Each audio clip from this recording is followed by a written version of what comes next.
Andy, I think in the first set, at 5-5, you might have been down a break. The building is half built, and it absolutely erupts. As much sound as maybe a night match. Can you talk about playing off the crowd there? Yeah, I mean, it was loud out there, about as loud as I remember, and they definitely established themselves out there. It was a lot of fun. Was this anything like the previous near-death experience? Did it feel anything like the other night, or anything changing here? Say that again, please. I was wondering if this was anything like the previous near-death experience as far as how things felt to you and how you were able to handle it? I don't know. I'm normally good about being able to kind of put thoughts and I'm able to articulate it, but this whole process is just kind of, I'm not trying to overthink it. I'm enjoying it, and I'm trying to be, I guess, as simplistic as possible. I'm trying to enjoy the process, and when I get out there, try to compete also. Andy, how's your shoulder? Shoulder's okay, whatever. It's it's not great, but it's good enough. I got max a week of tennis left, so it's good enough for that. 3 hours of match. Did you expect such a fight? And if you had gone to the fifth set, were you tired or feeling confident eventually? Whatever? Well, it could be both. It was a pretty physical match. We had some moving it around a little bit. But no, I mean, I don't go in expecting anything. You go in and you just try to play your game, and sometimes it goes like the other night, and sometimes you kind of got away from me a little bit, and I kind of had to get it back in the fourth set, and that's just the way it goes sometimes. But I mean, it was pretty physical out there. But I have the rest of tonight, all day tomorrow, and I have a feeling they might give me some time on Tuesday as well. So we'll see. And you talk about your own personal match performance, since you always made the important points. I mean, back point on 5-all, ace. Tie breaks, 2 ace, one after the other. He's younger. No, I mean, he's a good player, and I feel like he's playing better all the time. For him, it's just going to be stringing together good tournaments, back to back. And can you talk about your own personal matchup with Del Potro? Yeah, we've had really close matches. A couple of I was 0-3 against him. I beat him the last time we played, but I think of the 0-3, 2 of them I had match points in. We played a bunch in 2009 in that summer. I think we played back-to-back weeks, and he's a tough matchup for anybody because he hits such a big ball. I'm gonna have to serve well and kind of try to rush him a little bit. When he gets into a groove and has time, he'll put a hurt on the ball. Is he a little bit of a mirror image? Sorry? Is he a little bit of a mirror image of you? Do you see? No, I don't think so. I think we play a little bit different. I probably serve a little bit better. He probably returns better. He hits the ball probably cleaner off the baseline. I chip the ball around a little bit better probably. So it's a fun matchup. Are you pacing yourself a little bit in the third set? Was I pacing myself? Yeah. Man, I don't have time to pace myself. But not chasing balls that were clearly. Yeah, I don't know. I was just playing. Andy, are you conscious of letting the crowd get in? Are you doing it more than you ever have before? Are you let the head get a little bit looser? I feel fine. Yeah. I mean, it's like I said the other day. I'm comfortable out there. I'd be an idiot not to use the crowd right now. It's a huge advantage, and each match is almost like it's another memory. So I'm certainly gonna use them. I mean, there's no doubt. You win the tournament, will you show up next year to defend on the first day? What? Sorry, bud? I say if you win the tournament, will you show up next year on the first day to defend? No. When you were working with Jimmy as a motivation guy, did he ever refer to his run in '91? Can you share a little bit of what he said? Jimmy, unlike a lot of people who have had as much success as he's had, Jimmy doesn't like to talk about Jimmy in the past, and he doesn't reference himself at every turn. You know, so you would have to ask him about it. You know, he certainly didn't equate everything that happened on a tennis court back to something that he did that was great. And as a kid, do you remember watching his run? Yeah, I was here. And I was here for it. Aside from, and did you really sneak into the locker room or just the players' lounge? The lounge, yeah, I didn't quite make it to the locker room, and I didn't want to press my luck. And what was, They had free stuff in the lounge, so I didn't want to. I was fine with that. just a thought on Jimmy at when you were a little kid. Oh, I mean, it was great. I actually had to leave before, so I watched his semi with Courier from.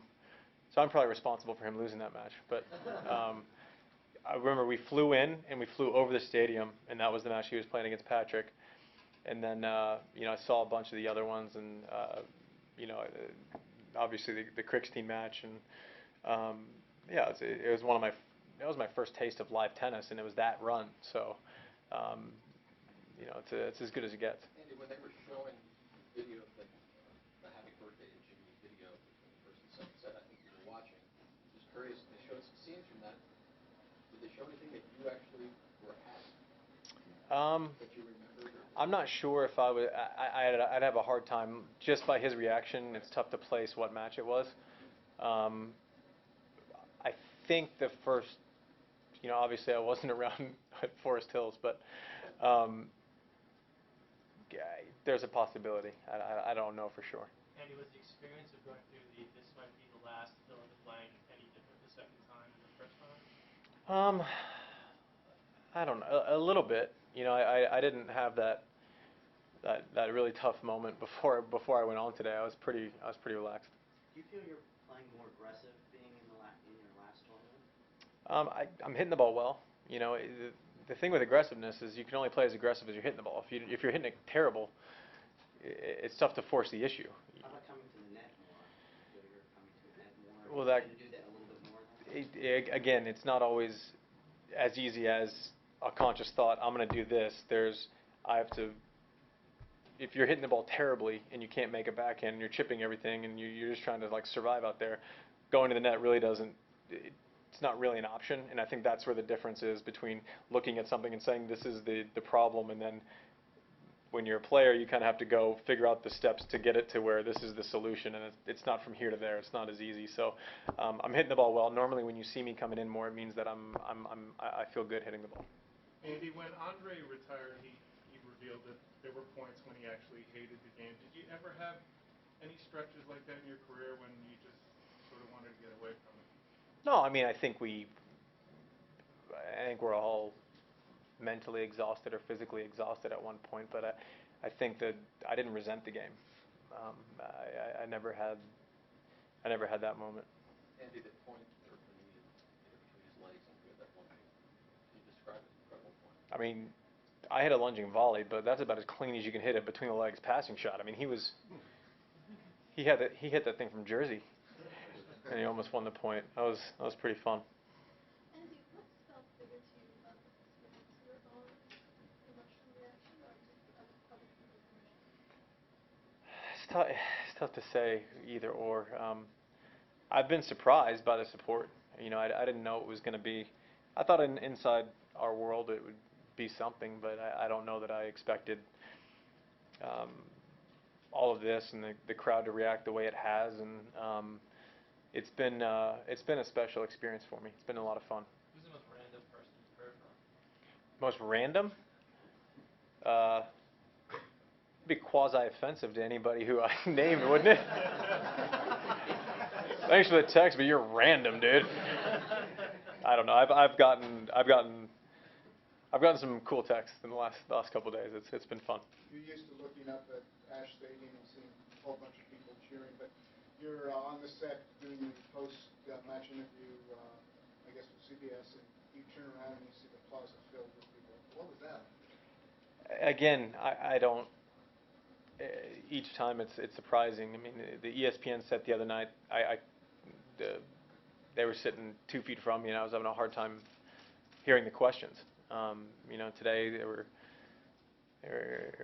going nuts too. You know, so it's honestly way more than I ever expected. And if you talk about these U.S. Open moments, you know, Connors in '91, Andre Mhm. You've lived through it or seen it on from the other side. What's it like to suddenly feel that developing around? I don't know that I would. It's hard when you say those moments because I don't view anything that I will ever do in the context of those guys. So I'm trying to figure out how to answer the question without drawing a comparison because I don't think it's close to those two.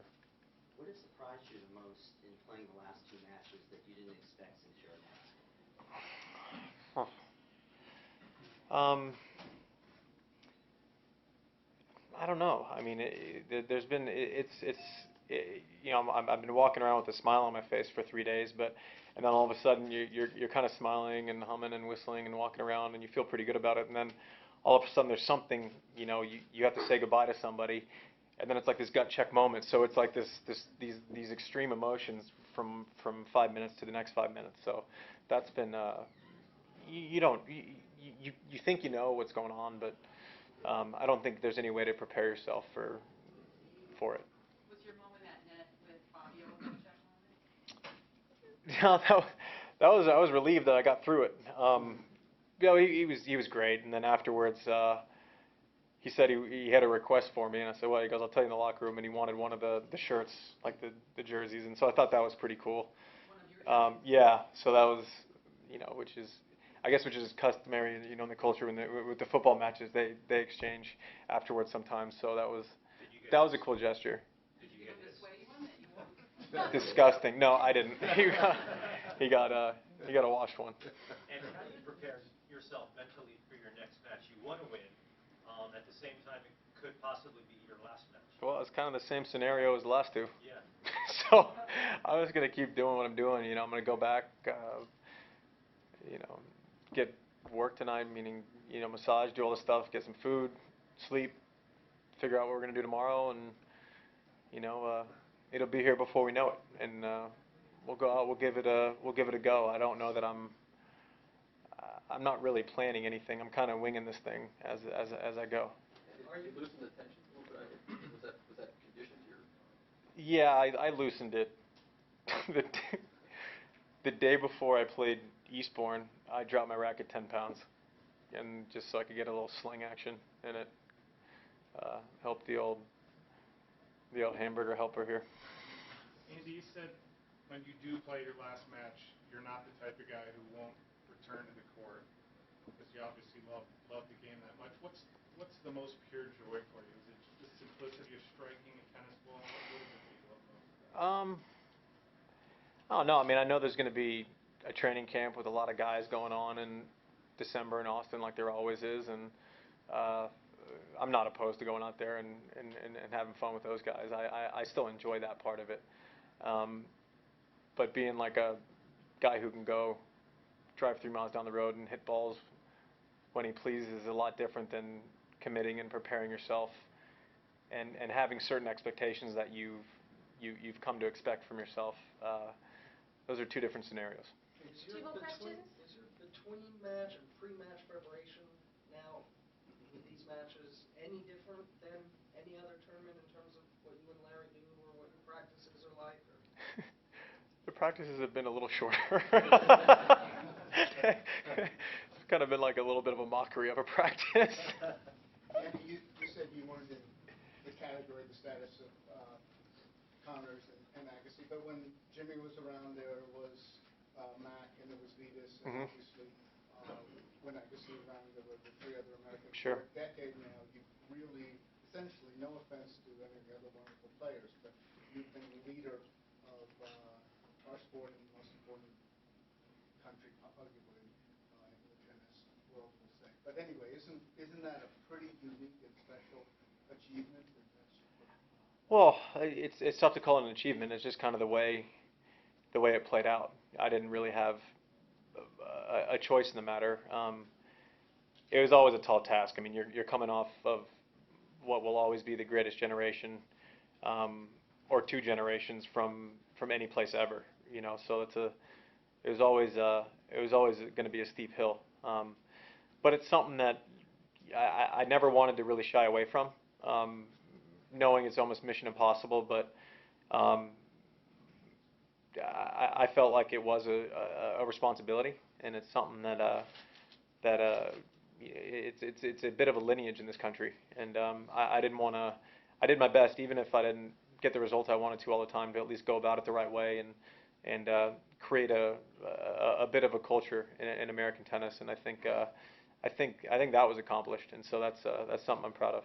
Andy, the hamburger helper, are you gonna need surgery or just rest when this is all said and done? I don't know. I haven't. They, a lot of times they said, "You want an MRI of your shoulder?" And I said, "For what?"